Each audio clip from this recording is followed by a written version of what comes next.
Follow the money. That's what I always say. You always follow the money. Yeah. This is Follow the Money with Mitch Moss and Pauly Howard on VSiN.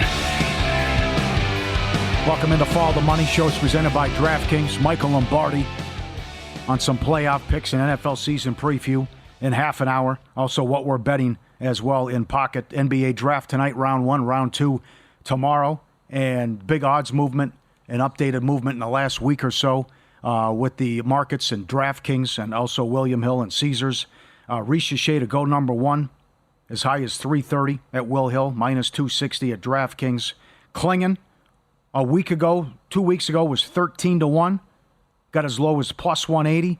Now you're seeing plus 270, plus 250 in that range. But I love, your Anthony Bennett story is great, but I love here that we're sitting here day of the draft. And do we get a Woj bomb? Is there a tweet from Shams? Or would a team change their mind? But to see this guy only sitting there 260, 320 as the number 1 pick, there could be some surprises tonight right off at the top. I'm waiting for the Woj bomb that the Lakers plan to trade up to number 1 to take Bronny James. Yes. Yeah. Going to have all the bookmakers saying you won't believe the liability with all the bets on Bronny to go number 1. So big move on Klingon there, 13-1 down to plus 180. Sar was minus 150, then refused workouts with the Hawks, 6-1 to go number 1. Sar is now as high as $8 to go second. And then it went a big movement there, and I know he was like $1.25 when Von Tobel gave it out. That's the big info leak right there that's moved the market, is Sar going number 2.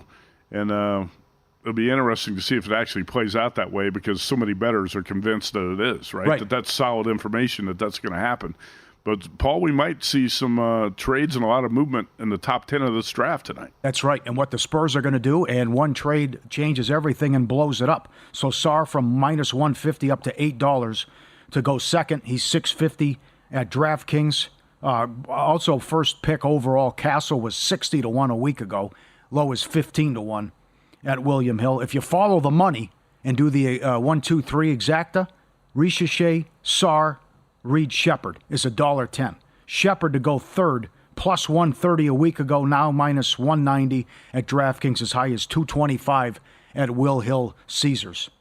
I like that. I like that bet. That's the most logical top 3. But again, Paul, there's so much potential for movement in the top 10 with trades tonight that all that stuff could blow up. You got to be careful, not betting too many of those scenarios at the top of this draft. Is it going to stun you if Donovan Klingon from UConn goes number 1? No way. And I'd like to see that. I have Castle and Klingon to go number 1 overall, but you got Castle number 1? Yeah.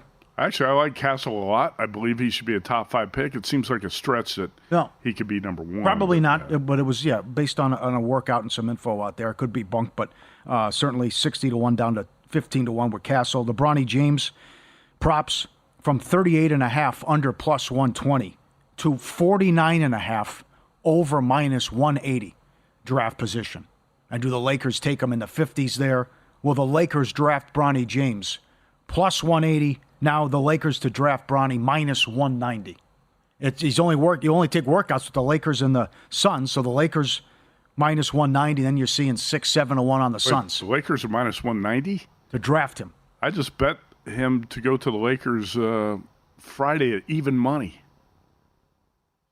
And the second choice was the Suns at 7-1. But the Lakers were even money, so that's a big move. Actually, when I looked at it last night, I saw minus 120, so now it's 190. Obviously, it's going to be a surprise if the Lakers are not Bronny James' team. I saw a draft analyst mention, I think last night, that Bronny James can knock down some threes and blah, blah, blah in his analysis. He shot 26% from 3 last season, okay? He also had a heart issue. We weren't even sure if he was going to be able to play for USC last season.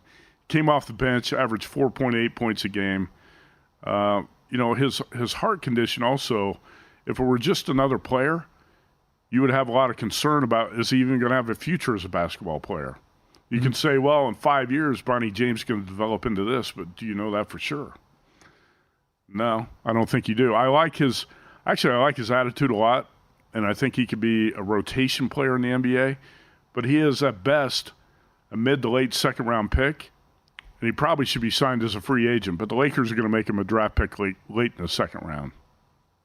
Other things you're looking forward tonight? I'm anxious and Dalton interested. Connect from Tennessee. And then what happens with Edey? Everyone, the comparisons to Boban and does he have a future in the NBA? One scout, and I think it was it Fran Fraschilla? Somebody said, I can't remember who it was, that he can't get up and down the floor, and now you see backup centers with the pace and up and down. Yeah. What does that mean for Edey's game? But does he go 17, 20 tonight in that range, and what his future looks like in the NBA and where Edey will go? I'm interested to see that tonight. Yeah, Zach Edey, a two-time College Player of the Year, a Purdue most dominant player in college basketball the last few years, but does a 7'4", 300-pound center fit in the NBA now? Not really. Right. But I will say this about Edey. If you watch those tournament games, he was running the floor and playing 38 minutes a game in the tournament, okay? Especially in those games against Gonzaga, Tennessee, NC State, UConn. He had 37 points in that game. He could play in the NBA. How effective is he going to be? Again, probably a rotation player with the right coach, with the right system. He's going to be an effective NBA player. But you got to go to the right spot. Is that the Miami Heat at number 15? I played Zach Edey. I bet him over 16.5. And the one concern I've got, the Miami Heat might take him at number 15. If it's not the Heat, I think he's going to slip to the late teens, early 20s. But, hey, he had a great performance at the Chicago pre-draft combine. Shot the ball well from three, from mid-range. Had a faster shuttle time than Reed Shepherd of Kentucky.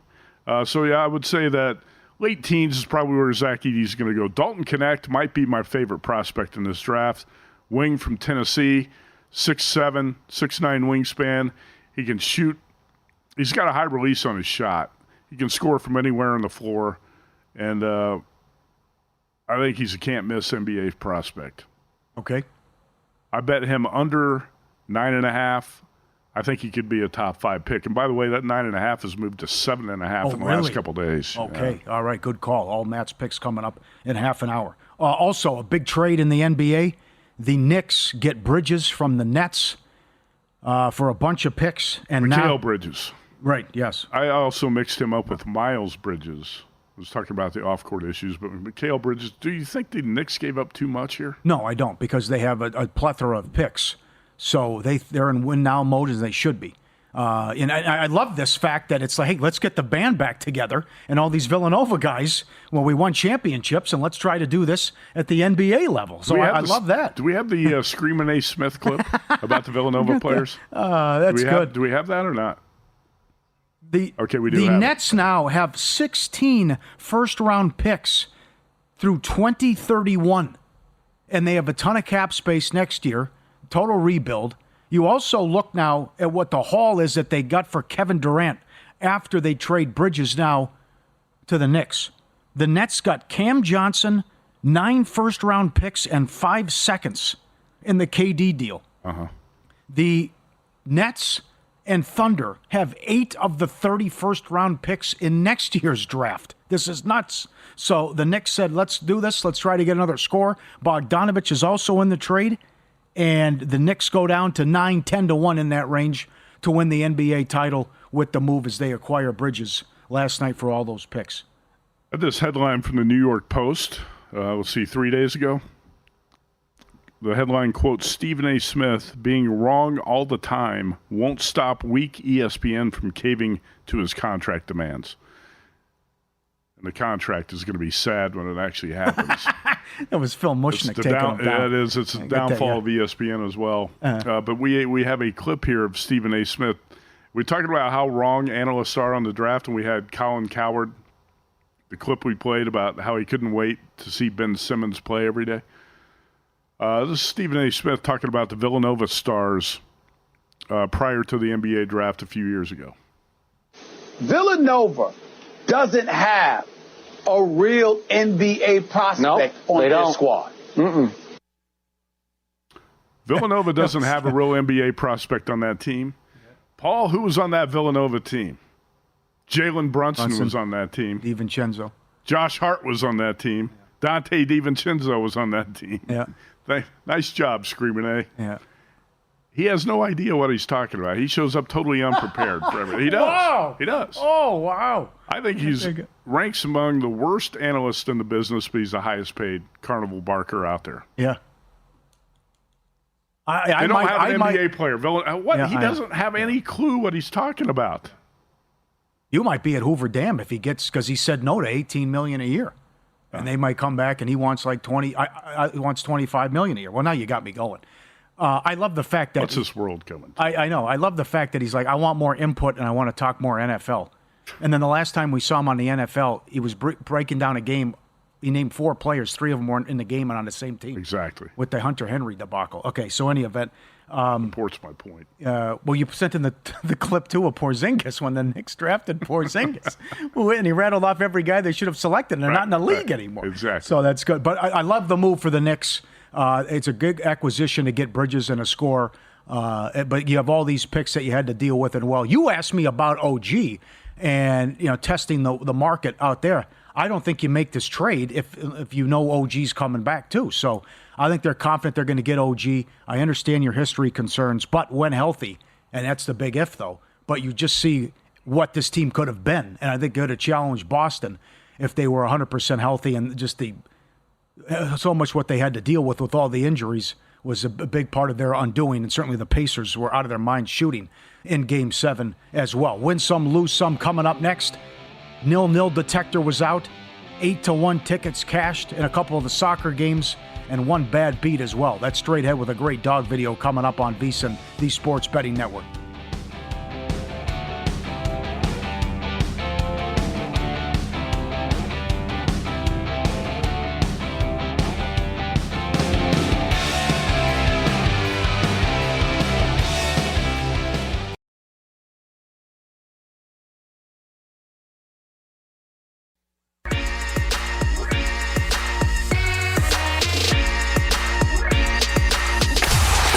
Last night? Wow, winning. Or was it a rough one? Well, they can't all be winners, can they? Loser! You're a loser! Pauly Howard recaps the night in sports betting in Win Some, Lose Some. Disgraceful performance by France. They blow it against Poland. Draw was 5-1. Austria 4-1 outright to win the group 8-1. They were 12-1 yesterday to win the group, and they get it done. And the 0-0 detector was out for the 2 late games. Both matches and 0-0 paid 12-1. England-Slovenia draw plus 430. Serbia-Denmark draw plus 215. But you get the 0-0 that pays both. In-play dream also for the unders. And for the 8th time of the tournament, we had an own goal. And you're talking, again, these are like 6, 7, 8, 9-1. What it pays out, will it be an own goal? It's happened 8 times. As Nigel keeps saying, this is your golden boot leader for what's happened. And just dreadful play. Group C, every match went under. 6-0 to the under so far with Group C. Yeah, I've had trouble sleeping this week. Maybe if I put these soccer games on TV, you'd catch some Z's right away. Yeah. Yesterday that was the case. Lynx Liberty over. These totals in the WNBA, they keep going up, and they get there. 158.5 up to 164.5. 94-89. Lynx were 5-point dogs. MLB dogs went 9-4 straight up. The Marlins were plus 170. Also win some. Good people up there in Canada, especially Edmonton. I know I don't want to repeat of Vancouver in 94 and what was it, 2013, whatever they lost the Game 7 to Boston where they riot. 2011, thank you. 33,000 fans outside and inside at Rogers Place for Game 7, only 5 arrests. Great job, Canada. Great job, Edmonton. That is awesome. And also, I cannot believe the ratings that got. It just shows that people can't get enough of Game 7s or elimination games. You saw what happened in women's and men's college basketball. They love winner-go-home games. In Game 7, Stanley Cup Final, second most watched hockey game going back in North America since 2004, and it had higher ratings than any NBA Final or World Series in the last 5 years. In Canada, every 10 TVs that were on, 4 were watching the hockey game. In Canada? Yeah. What was it in the U.S.? They got a big number, too. But tying it together with, imagine if it wasn't Florida. I don't know, a Panthers fan. Imagine if it was... I said the New York Rangers, right. Oilers, that would have been off the charts. Well, another thing is I want to follow up on something that's been brought up a lot. There's nothing wrong with playing a Game 7 on a Monday night. You know, a lot of people were saying, how can this game not be on Sunday? Monday nights can draw a big audience, and it was not a mistake by the NHL to schedule that on Monday night. Stay away from Friday. Friday's a bad night. Monday's fine. There's a reason Monday Night Football's been so successful for so long. Huge rating. A great job in a hell of a hockey season. And I said for a good reason. This was the most anticipated hockey game for me since 1994. One win-some video. Medal like this. The Bulldog here, the big fella. Look at this. He's laying back on the owner on the couch, and he props him up. Okay, I got to get up here for a second, right? Get up, and I'm going to sit back down on the couch. Here comes the dog. And then the dog goes right back in his lap and just lays down and go back, and the dog goes back. I want to take a nap. He sets him up, right? And then he gets up, and the owner, the human, sits back down on the couch, and then the Bulldog says, right back where I was at. And he collapses into his lap. Bulldogs have a good life. Yes, they do. Yeah. Yes. Lose some. I told Youmans this during the break. He was outraged. So it turned out to be a blowout because McDavid got every first-place vote but one. If you had a vote for Conn Smythe, you had to turn your vote in with 10 minutes left in the game. Yeah, I've obviously covered a lot of sporting events over the years, and sometimes you have to vote for, the player, the most outstanding player of the tournament or whatever, and they give you the ballot, and you're supposed to turn it in with 5 minutes left in the championship game. You say, hey, are you serious? Why? Why can't you wait till the game's over? This is asinine. Yeah, it's Game 7. This is the most important 10 minutes of the season, yes. And you have to turn your vote in before the most important 10 minutes. I couldn't believe that. With 10 minutes left, it's 2-1. Oh, got to turn my vote in, right? And McDavid almost scores, but still, I mean, there's a reason he was a 3,000 favorite, but still, that is bizarre. This was all over the social media, and Matt's got a good comparison coming up. This guy used to be at UNLV, then he went to TCU, then he told the media, I'm not leaving TCU, I'm happy. He takes Texas A&M to the championship game, they lose, and then Texas fires their baseball coach. Jim Schlossnagle was asked about it after they lost, about, hey, are you thinking about taking the Texas job? Coach, with respect to the difficult outcome tonight, but with the rumors circulating today about a specific job opening, what do you have to say about your future in Aggieland? Yeah, I mean, I think it's pretty selfish of you to ask me that question, to be honest with you.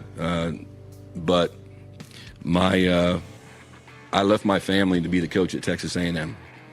I took the job at Texas A&M to never take another job again, and that hasn't changed in my mind. And that's unfair to talk about something like that. That'd be like you asking Montgomery if he's going to sign in the draft. But I understand you got to ask the question, but I gave up a big part of my life to come take this job, and I've poured every ounce of my soul in this job, and I've given this job every single ounce I can possibly give it. Let's write that. Wow. Coach, thank you very much. Hours later, he took the Texas job. What a hypocrite.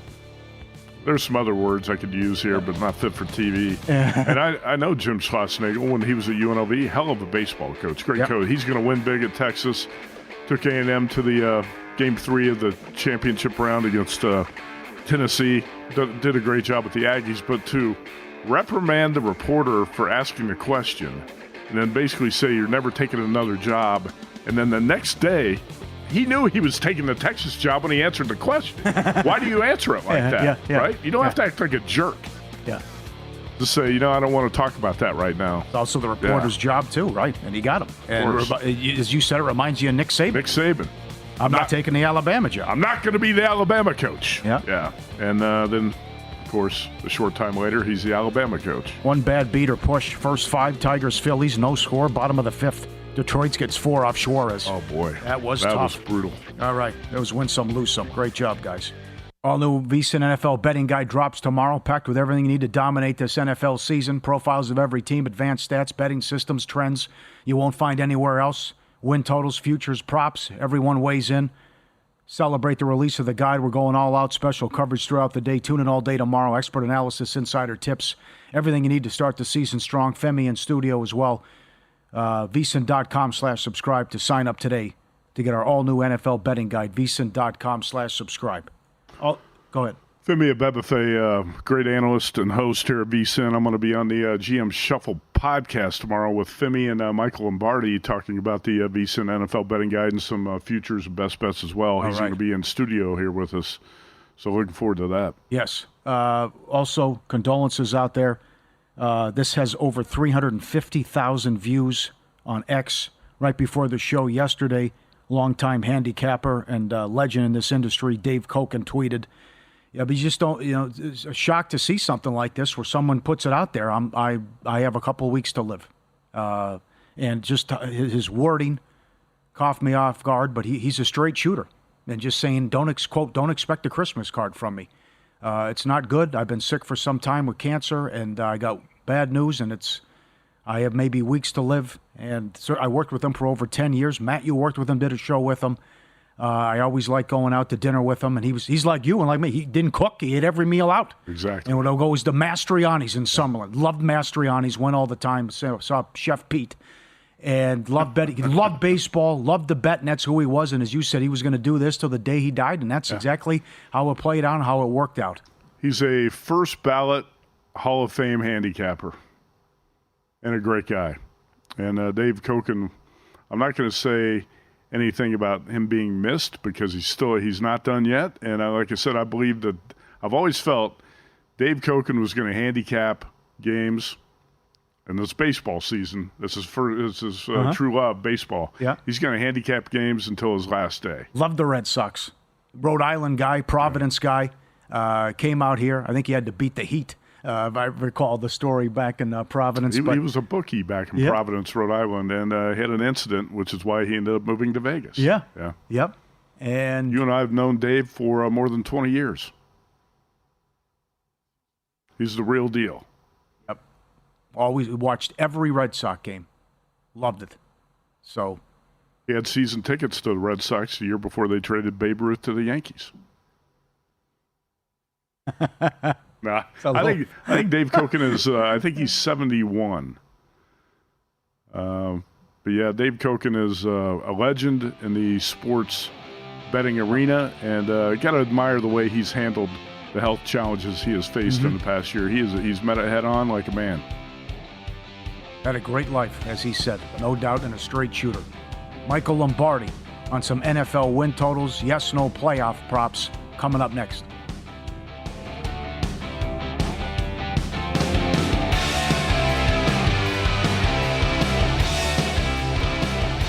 Check out VSiN.com every day. Bookmark it, make it your home, make it your spot.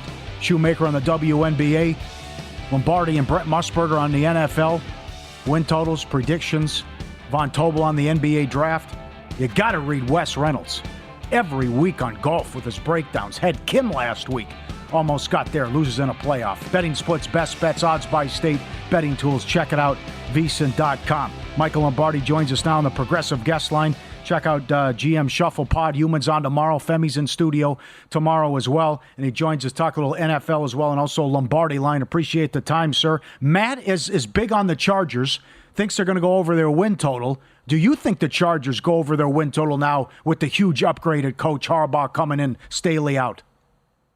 You know, the guide comes out tomorrow, and they asked me to write for the guide, which I think is important that as we spend time preparing and studying to get some of the great content that's in the guide, including stuff that you wrote, Pauly, and Matt writes in there. And I talked about the new coaches, and I think one of the things you look for is what the team needs and what the coach brings, right? So let's just take Raheem Morris is going to bring defense to the Falcons. Well, they need players, not new schemes, right? So I don't know how much of an impact he's going to have. Maybe Kirk Cousins will have some. But Harbaugh is going to bring toughness, he's going to bring discipline, and he's going to bring accountability to the Chargers. All those three things they desperately need, and were in a lot of close games, but they couldn't win them. And I think because of that, because of what he brings to his team and the competitive nature that he represents, I think it's going to make a huge difference, and I see them going over their win total as well. Hey, Michael, we'll talk about this on your show tomorrow, but the Chargers, initially I didn't want to buy into the Harbaugh hype. I thought they were going to be overrated. But when I've studied all the moves they've made and followed everything they've done, I think they made all the right moves in the offseason, in the draft. And also, you can't underestimate this. Jim Harbaugh inherits a last-place schedule because the Chargers went 5-12, and you've got the Panthers, the Cardinals, the Patriots, and who else am I leaving off? The Titans on that last-place schedule. So he's a turnaround artist, but he also inherits a really soft schedule that I think is going to help launch the Chargers over this 8.5 win total. Well, there's 4 there. If he gets those, and he's got the Raiders, assuming that their coach won't be in bankruptcy court, he's got those for 2 games too, right? Yeah. So, I mean, look, the Raiders don't have it. The Raiders don't even have a quarterback right now. It's up in the air, and neither quarterback showed anything in the mini camps, according to what we have learned. Mm-hmm. And so there's 2 wins there that the Chargers could get. Now you're at 6. You got a chance to be at 6 against low-level teams. I mean, the Raiders are going to be good on defense, but who's throwing the ball to any of the receivers? So for me, I think it's an overplay all the way. Okay, so take us through do you see the same thing then, same breakdown with Seattle and the new coach angle? Take us through Seattle. Yeah. Well, I mean, Seattle's an interesting team, right? Everybody says, Seattle, home field advantage, they play well up there. Not true, right? They haven't been a great home team. And Pittsburgh went in there and put 400 yards with Mason Rudolph on them last year and scored 34 points in a game they needed to win. And so I think what's happened to Pete up there over his time was the defense could never get to the level that it was when he first arrived. And they lost their home field advantage because their defense couldn't get any stops. They couldn't stop the run at all. And I think ultimately that will change with Mike Macdonald. Look, Mike Macdonald took 2 players off the street, right? One, Jadeveon Clowney, he took him and, had his best year ever for the Ravens last year. And then he takes Kyle Van Noy off the Pat McAfee show, and he gets 9 sacks out. They get 18.5 sacks out of 2 guys who went on teams in August. Think about that. And so I think his scheme will really help Seattle. They'll be better fundamentally. I think last year Clint Hurt, the defense coordinator, didn't do the job he needed to do. Now he's the D-line coach here in Philadelphia. So I see them improving. And look, let's face it, they're talented on offense. I mean, they've got good skill. Kenneth Walker's a really good runner, and the receivers are really good. And Jigba could have a great season for them. Geno Smith, if he's protected, we know he's very accurate with the football. And last year they lost both starting tackles for an extended period of time to where, they had to bring in a bunch of guys to play. Jason Peters, especially at age 40, had to show up and play tackle for them. That's how desperate they were to find tackles. So I think this is a great idea, a great opportunity for them. All right. So hot on the Chargers, hot on Seattle. I'm picking up what you're putting down here. I do not like too many losses from Miami, right? Now you lose all these guys on defense, plus Fangio leaves. Why are you down on the Dolphins? Well, I'm down on the Dolphins because the reason why Fangio left is why I'm down on the Dolphins. The Dolphins players said they worked him too hard. And they thought, and so now they're going to go less work. How's that ever worked out? The second half of the season, Mike McDaniels as a head coach, the second half of the season is below 500. His teams have always faded. So why would I buy into that? Why would I buy into the fact that they're going to get better all of a sudden? When you look at the history of him and his career there, they start fast and they fade at the end, and they faded poorly last year. So, I just think, to me, they're not going to be as good defensively without Fangio. They've lost some really good players. Now, look, Calais Campbell was a good signing for them. I'll give them that. But, you lose Van Ginkel. Chubb's coming off an injury. Phillips is coming off an injury. And then where are they offensively? Tua still hasn't gotten his contract done yet, and I think that's going to really resonate. Have you seen Tua lately, how skinny he is? He doesn't look like – he looks like he's just a different person. And I worry about his health, especially considering that they haven't improved their offensive line at all. Yeah, I am not a Trevor Lawrence guy, not the coach and the quarterback combination with Jacksonville. I've never bought into that. And Trevor Lawrence just got paid. Next on the list of underachievers in the postseason who are going to get paid, Dak Prescott, Tua. I want to ask you quickly about the Cowboys because I like the Eagles a lot, and I think the Vic Fangio move to D.C. is going to help Philadelphia tremendously. Have the Cowboys done anything at all to get better in the offseason? No, because I think my view, Matt, on the Cowboys was they overachieved last year. Everybody thinks they underachieved. I think they overachieved. I mean, they were not great defensively, especially when they lost Diggs as a corner. Bland had a lot of interceptions, but people went after him. And in terms of playing man-to-man to cover, that's going to be an issue. Diggs is going to make his plays. He's a guesser. He's going to guess right a lot.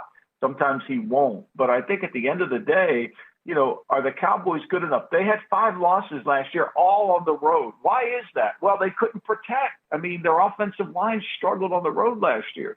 It wasn't because they just didn't play good on the road. They struggled to protect on the road. They got the chance to beat the Eagles in Philadelphia at the Link. They got first and goal at the 6, and, they can't block Riddick coming off the edge. He gets sacked. Prescott gets sacked. I mean, it was brutal. And so why do you think when teams lose on the road, what does that tell us? Their offensive line isn't good enough. And I think that's the issue. Now, can Guyton go in there and play and start as a rookie? We'll see. Can the other kids start? Beebe start as a rookie? We'll see. And can you start 2 rookies in your offensive line and be very good? We'll see. Who's the runner? I mean, who's the runner? Pollard wasn't good enough. Zeke's an inside zone runner. He can't run outside. So where are they going to get it? I think ultimately there's a lot of question marks about their team. Longtime NFL executive. Earlier we were discussing worst NFL coaches in NFL history. Give us, I want your list. Give me a couple guys. Oh, I think Marion Campbell from the Falcons and the Eagles certainly qualifies. I think you have to look at his win percentage as a coach is always, challenging to look at. Les Steckel only 1 year. When a guy only goes 1 year, right, it's not good. And so I think you have to kind of really take a look at that. And when you see that, Marion Campbell is 46 games below 500. John McKay is 44 games below 500. I would add Gus Bradley in this list. I think you got to put him in there. And, of course, you can't overlook the great Hugh Jackson. You cannot. He's 33 games below 500. Yeah. You can't overlook him. Where's Hackett? You got to give him his due. Well, I think Nathaniel would be, at the top of the recent list. But there's a lot of guys that have, Steve Spagnuolo has a 21% winning percentage. I mean, that's not, Joe Bugle had a 30% winning percentage in his career as a coach. So I think, Hugh Jackson had a 20% winning percentage. When you're in that 20 percentile, you're in really bad shape. Now, it's interesting. The first, and I wrote about this in my book, Football Done Right. The worst coach of all time in NFL history was the former commissioner, Burt Bell. He had a 17% winning percentage. Now, the second worst coach in NFL, and I wrote about this in the book too, was Hugh Jackson. He has a 20%. Now, and Spagnuolo was third, Gus Bradley was fourth, and David Shula, former coach of the Cincinnati Bengals, was fifth. Yeah. He's on our list. 19 and 52. Wow. Marion Campbell, 34 and 80. With the Eagles and the Falcons. You can't. I mean, and he had 2 jobs. Marion got 2. Now, he's a great – sometimes, guys, I'll give you another one. How about the great Darryl Rogers? He was a coach at Arizona State that the Lions hired and gave him all the power, and he just fell flat on his face. So we could spend all day on this list. Robert Saleh could qualify in this list, too. Don't get me wrong here. I know. Look at the record. No doubt. I can't wait to listen to you and the GM Shuffle pod as well. Femi in studio tomorrow. Thank you, sir. Thank you. Michael Lombardi. What we're betting in pocket. And another move on Bronny James prop next.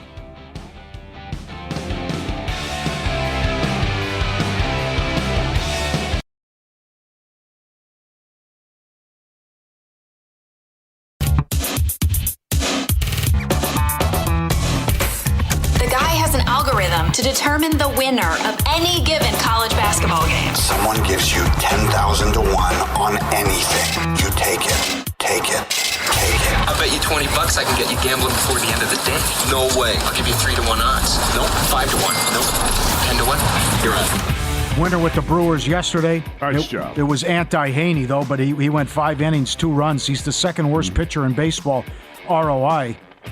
His record is 2-9, but he's been okay his last couple starts, but second worst ROI. He's kind of turned it around here from a individual standpoint. But 3-1 final, Brewers win. That ticket cashes. The new one, I'm going follow the money exacta parlay, 1, 2, 3. Top 3 exacta tonight in the draft. Ricochet number 1, Sarr number 2, Shepard number 3. Pays $1.10. The top 3 exacta. And if you follow the money, again, Ricochet up to as high as $3.30 to go number 1. Sarr from $1.50 to $8 to go number 2. And Reed Shepard plus 130 to minus 190. 225 at other spots to go third. And we have another update. Bronny James is now 54.5 over minus 160 draft position. And the Lakers picked 55th. So when did I bet that? That DraftKings still 49.5. Yep, yeah, that's right, but competing book 54.5.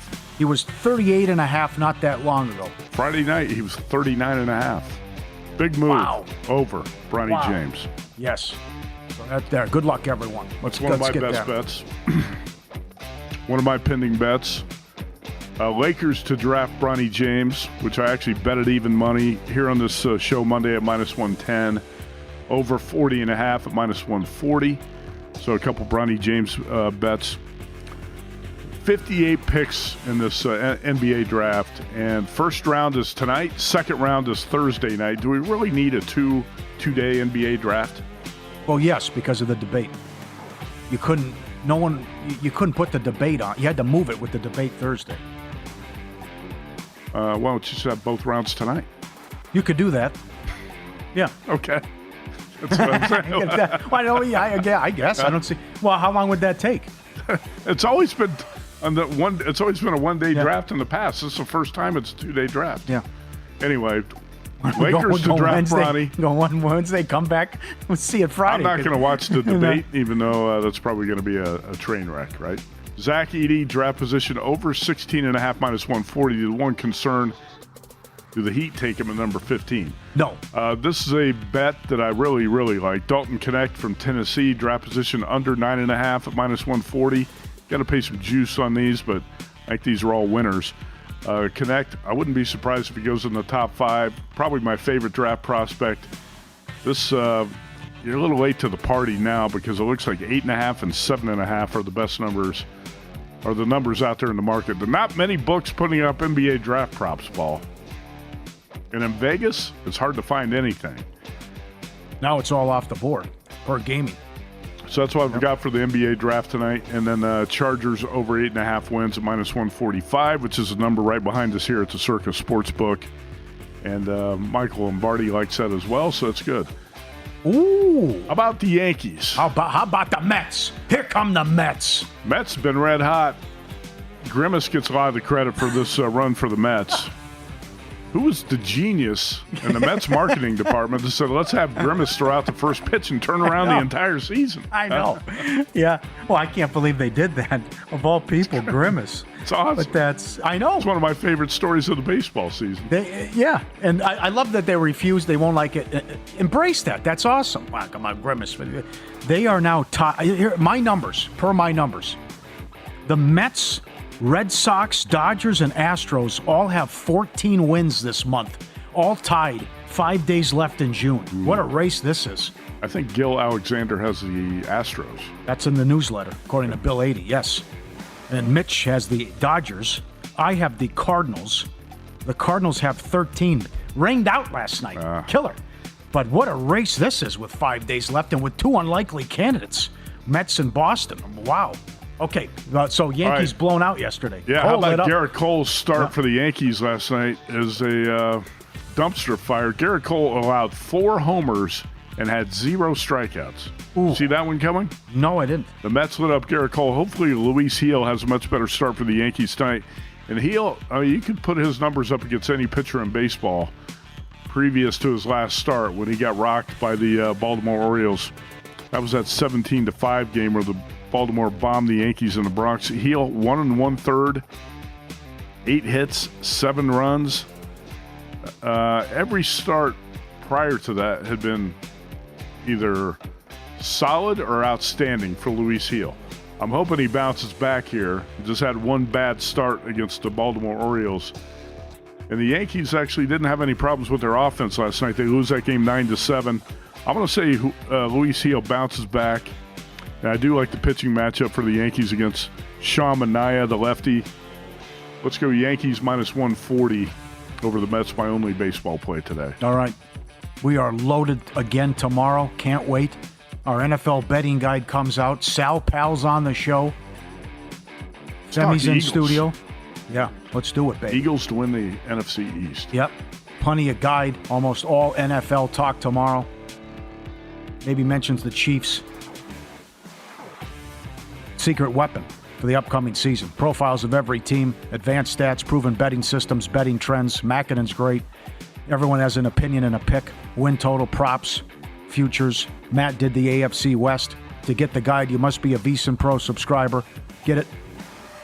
$1.99. 13 months, less than 50 cents a day. Code FTM.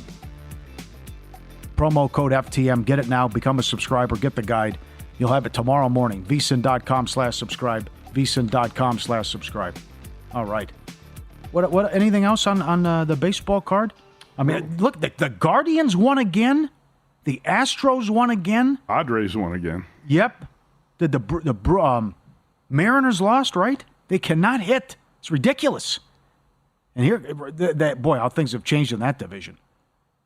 Astros only 4 back. Red Sox did finally lose a game. Yeah, you said that. You were concerned about that game, right? You had that one, right? And Ohtani with a big night. Who would you pick right now? You want Ohtani or Harper MVP? It's Ohtani right now. Okay. And then the Phillies finally lose. Ohtani was in an ideal spot in that lineup, too, between Mookie Betts and Freddie Freeman. Even in the leadoff spot now, Ohtani's moved up with the Betts injury. He's been red hot. He's got 25 homers. I didn't think, he got off to a really slow start. Just like Aaron Judge did. But Ohtani and Judge, since those slow starts, have been on record-setting paces. And I would say right now Ohtani is your MVP, and there's no doubt Aaron Judge odds-on favorite to be MVP in the AL. Judge homered again last night. Mm-hmm. Top bottom, ROI. Most profitable team in baseball, the Guardians, who keep winning. You're up over 20 units this year on Cleveland. Number 2, Yankees. Number 3, the Nationals. What a story, even though it hasn't been great this week. Milwaukee, number 4. Baltimore, number 5. Now they this losing streak. Come on, guys. Worst ROI, the White Sox. You're down almost 30 units on the White Sox. Miami, down 17 units. The Blue Jays, the A's, and the Astros. Even though the Astros are now hot, still 5th worst ROI in baseball. And the most profitable pitcher is Williams. You're up 11 units. Bibby, number 2. Suarez, Keller. I think, what are the Pirates are, when it's Keller and Skeens going back on a 14-3 run. Keller and Heel run at the top 5. Mm-hmm. Rogers, who goes tomorrow, won his last time out. Mariners blew a 2-0 lead. Worst ROI for a starter, down 10 units and change. Haney, 950. Then Crawford, Flexen, and Steele. Worst ROI with some numbers there. All right, draft tonight. I know you're looking forward to it. You can't wait. First round. And you're right. Who's to say we won't? You expect a lot of trades. We had the big one last night. The Rockets at least talking to the Suns about Durant. Bridges goes to the Knicks. Knicks down to 9-1 to win the title. The Nets have all these picks. Maybe is Cam Johnson on the move? What else is going to happen? Houston can make a deal. And certainly, do the Spurs make a move? And you talk about this guy's going to go here, and everything blows up if there's one trade. Might be a couple big moves. I expect at least, I would say, multiple trades tonight. And I'm not going to be stunned if Donovan Clingan from UConn goes number 1. I don't think that's going to happen. But it's always nice when you have a little bit of drama at number 1 and you don't know for sure who's going to be the top pick, and that's the scenario we've got tonight. You didn't watch live and miss a show, whatever, always check out the podcast. Go up there, vsin.com. Great show tomorrow. Can't wait to do mostly NFL, a little bit of NBA recap. It'll be fun to grade all the props, too, and all the line movement. So, Sal Pal, Femi, NFL Guide comes out. Predictions, props, future bets. Gil up next. Have a good one.